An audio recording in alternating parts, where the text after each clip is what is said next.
तो दोस्तों आज की तारीख में भारतीय विदेश नीति इतनी ज़्यादा स्ट्रॉन्ग हो चुकी है और हम इतनी ज़्यादा स्ट्रॉन्ग पोजीशन के ऊपर आ चुके हैं कि हमारे जो दुश्मन देश हैं वे भी हमारी विदेश नीति की तारीफ़ करते हैं और साथ ही साथ पूरी दुनिया हमारी विदेश नीति की कायल है। और इस सब का जो क्रेडिट है वो जाता है हमारे विदेश मंत्री जयशंकर साहब को। आप सबको पता है कि ये फैक्ट के ऊपर बात करते हैं और पूरे वेस्टर्न वर्ल्ड की और उनका जो मीडिया है उनकी हिपोक्रेसी को ये इतना ज़्यादा स्मूथली निकालते हैं कि उनको पता भी नहीं चलता है और उनको इनके द्वारा खोल के बजा भी दिया जाता है। और ये पाकिस्तान और चाइना को तो इतना ज़्यादा अच्छे से हैंडल करते हैं, शायद ही पिछले 70 सालों में किसी विदेश मंत्री ने इतना ज़्यादा बेटर परफॉर्मेंस यहाँ पर दी हो। तो इसी विदेश नीति का एक जो बड़ा बेनिफिट है वो आने वाले समय में भारत को हमारी वीटो पावर और साथ में यूएनएससी के अंदर स्थायी सदस्यता को लेकर के भी मिलने वाला है। और इसी को लेकर के एक बड़ी न्यूज़ सामने निकल करके आई है जिससे कि हमारी विदेश नीति आज किस पोजीशन में है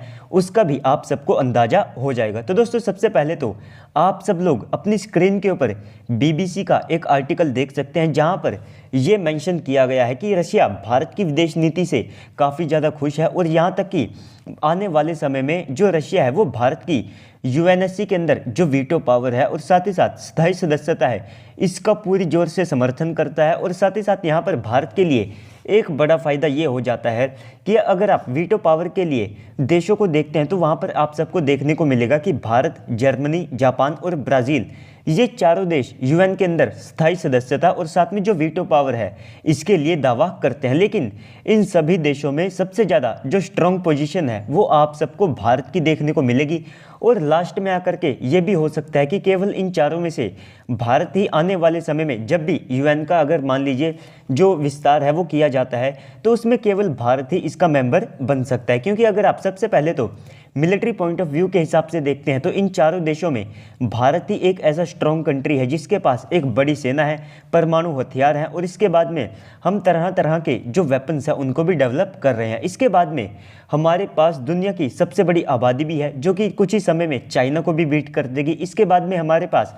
एक बड़ी इकोनॉमी भी है जो कि कुछ ही समय में यानी कि 2030 तक दुनिया की तीसरी सबसे बड़ी अर्थव्यवस्था भी बन जाएगी। इसी के साथ में यहाँ पर हमारे पास जो समर्थन है वो भी आप सबको जापान, जर्मनी और साथ में जो ब्राज़ील है इनसे कहीं ज़्यादा दिखाई देगा। अगर आप यूएन के परमानेंट मेंबर्स की बात करते हैं तो उनमें भी भारत का 4 देश यहाँ पर खुला समर्थन करते हैं जिसमें फ्रांस, यूएस, रशिया और साथ में यूके जैसे जो कंट्रीज़ है ये सामने निकल करके आते हैं। वहीं पर अगर आप जापान और जर्मनी की बात करते हैं तो डायरेक्टली यहाँ पर इनका विरोध रशिया और साथ में चाइना के द्वारा किया जाएगा जहाँ पर इनके लिए जो मुश्किलें हैं वे काफ़ी ज़्यादा बढ़ जाती है। इसी के साथ में अगर आप बात करते हैं ब्राज़ील की तो आप सब कह सकते हैं ये कंट्री कहीं ना कहीं थोड़ा सा वीक है। ना तो इनके पास कोई बड़ी पॉपुलेशन है, ना ही इनकी इकोनॉमी ज़्यादा बड़ी है और ना ही इनके पास बड़ी मिलिट्री है और पूरी दुनिया में ना तो इनका इम्पैक्ट है। अगर आप इन चारों देशों में ब्राज़ील की कंडीशन को देखते हैं तो यही एकमात्र देश है जो कि इन चारों देशों में